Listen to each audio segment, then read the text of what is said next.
Russia's myth of invincibility is collapsing not only on the battlefields of Ukraine but also in the quiet corridors of Moldova. Putin took a devastating and lethal hit without a single shot being fired. At this very moment, thousands of elite Russian soldiers, stranded hundreds of kilometers away from Russia's own borders, are being left to their fate right before the Kremlin's eyes. This is because Moldova struck the table with a historic and bold decision. Setting aside decades of diplomatic courtesy, it issued a harsh ultimatum that echoed from the streets of its capital all the way to the corridors of the Kremlin, dismantling the military links between Russia and Transnistria one by one. Moldova officially chose to withdraw from the CIS. The president signed the law on April 8, 2026. This departure is not just a signature on paper. It marks a critical turning point that wipes away the last remnants of Soviet-era influence in Eastern Europe. The direct result of this move is the closure of land and air connections between Russia and Moldova.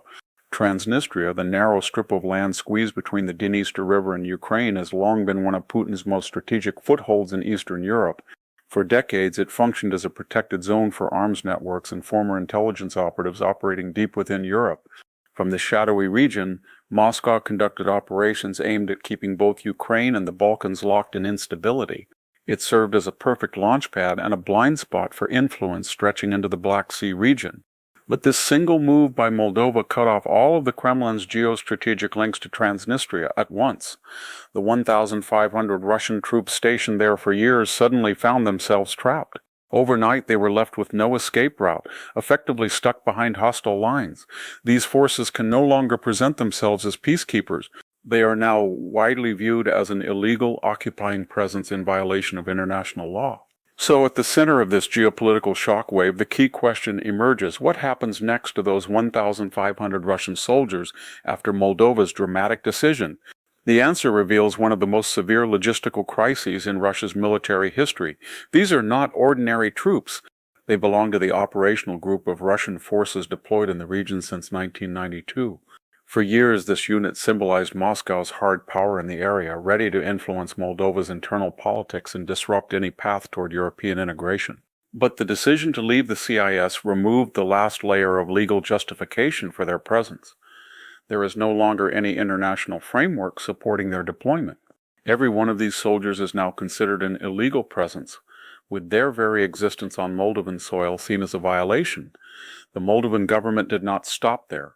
It escalated further by declaring the command structure of these forces persona non grata within its territory. This was a calculated move designed to completely sever military and diplomatic coordination. Russian commanders can no longer enter Moldovan-controlled areas. The moment they attempt to do so, they face immediate expulsion. Border controls are tightly enforced, shutting down even the smallest attempt at infiltration. As a result, the chain of command from Moscow to the ground has effectively been broken. This has turned Transnistria into a confined open-air trap for those troops. Adding to the situation, many of these 1,500 soldiers are actually local recruits who have never even set foot in Russia, individuals who were simply issued Russian passports. Now they are being left in isolation under extremely harsh conditions. With land and air access already restricted due to the war in Ukraine, the situation has become even more severe. No ammunition, no fuel, and no reinforcements can reach them. These so-called elite forces are now unable to access even the most basic supplies or find a way out through civilian channels. Naturally, this situation has deeply and seriously shaken the Kremlin. The Moscow administration is practically furious in the face of this unprecedented entrapment. The secretary of the Russian Federation Security Council, Sergei Shoigu, has stepped forward and begun issuing extremely harsh threats. He claimed that the lives and safety of Russian citizens are under danger, declaring to the world that Moldova is deliberately and systematically tightening the pressure on Russian troops. He even hinted at possible military intervention, stating that all necessary methods could be used if required. But the reality on the ground shows that these threats carry little weight.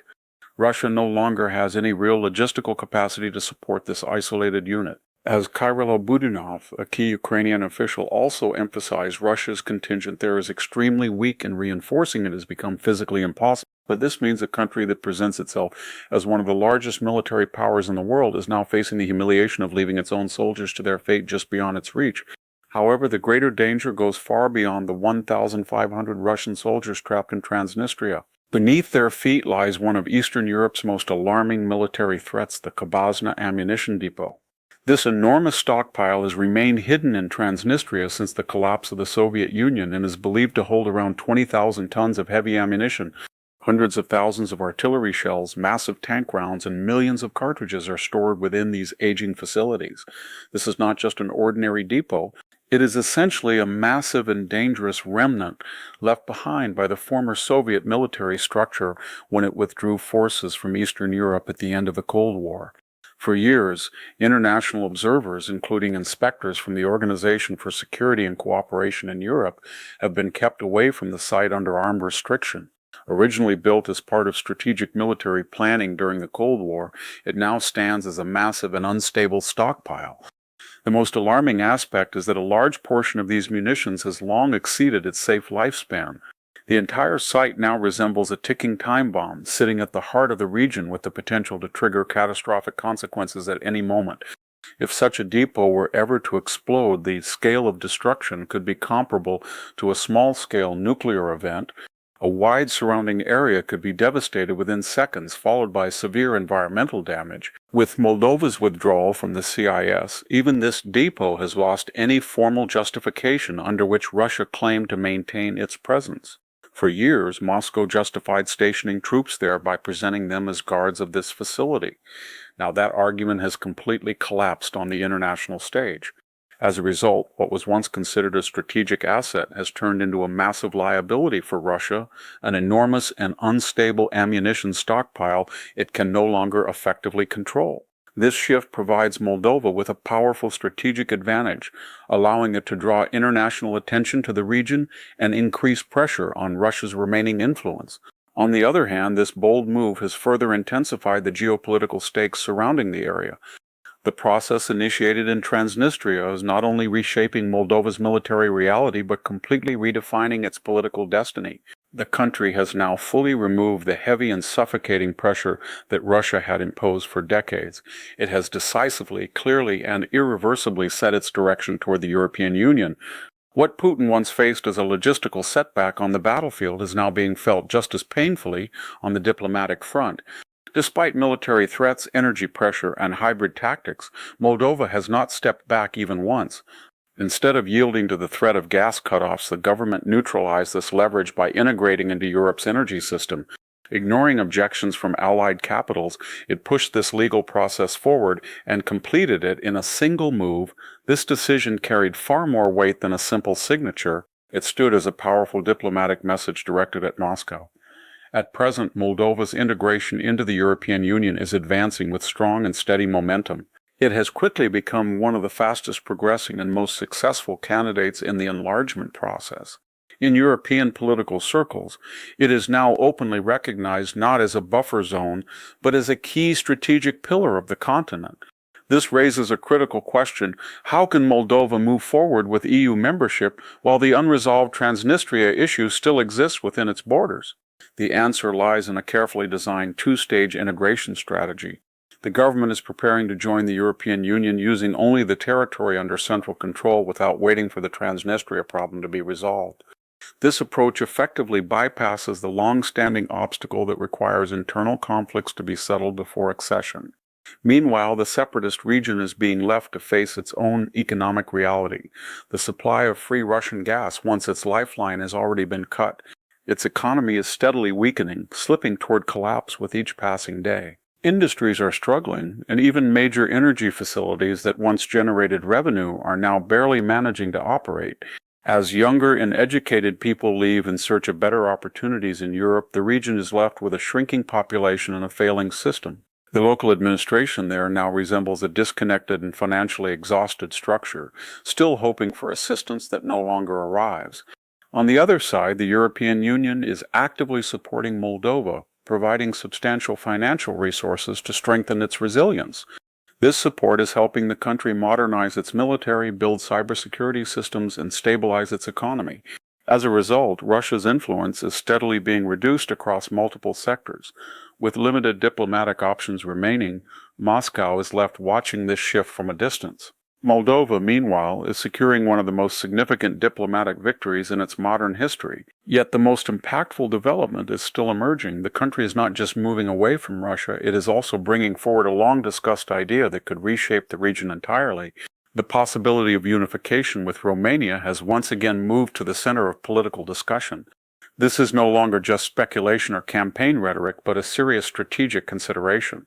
The leadership has openly expressed readiness to support such a move if it comes to a public vote. This position has sent a powerful signal across international political centers. The idea of unification carries profound implications. It would mean a complete transformation of regional borders and political dynamics in Eastern Europe. In such a scenario, the historical boundary between the two countries could effectively disappear, marking one of the most significant geopolitical shifts in the region in decades. With a shared language, shared history, and common goals, this artificial division that has lasted for decades could be erased in a single move and pushed into the past. Such a large-scale integration would not be just a political step, but a transformation that connects Europe's major military, economic, and energy systems in an irreversible way.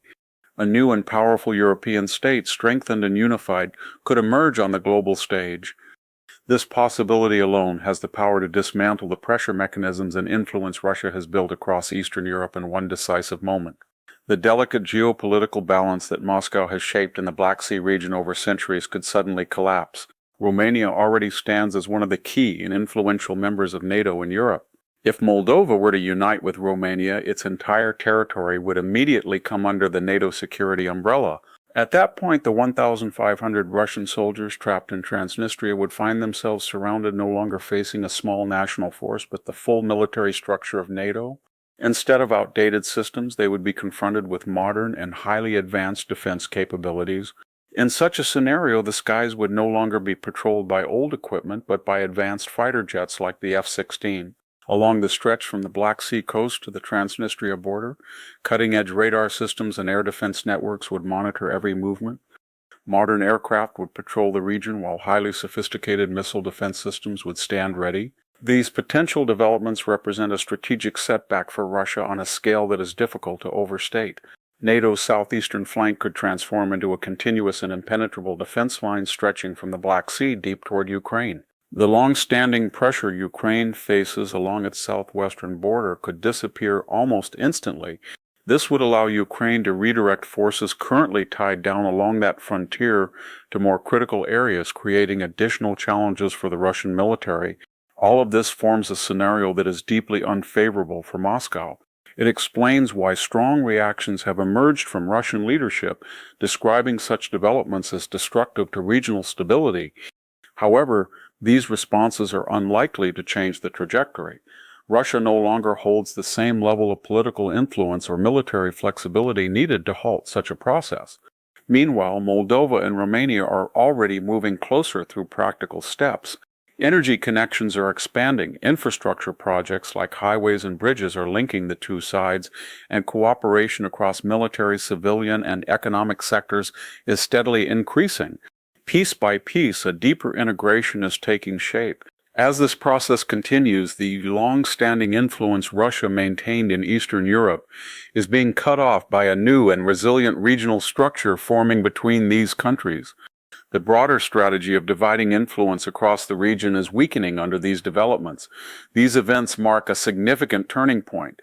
One of the last remaining areas of Russian influence in Europe is rapidly losing its strategic value. The decision to leave the CIS has dismantled key networks that were once considered untouchable.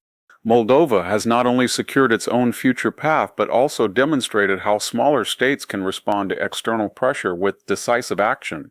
Transnistria is no longer functioning as a strategic stronghold. Instead, it has become an isolated and weakening region, unable to sustain itself or receive meaningful external support. Its condition reflects the long-term consequences of policies built on miscalculation. At the same time, the map of Europe is gradually shifting in ways that do not favor Moscow. These changes appear increasingly difficult to reverse. The question now is how Russia might respond under such pressure. Would it risk an unexpected move to try to recover its position, or will these developments mark a clear and final turning point in its influence across Eastern Europe?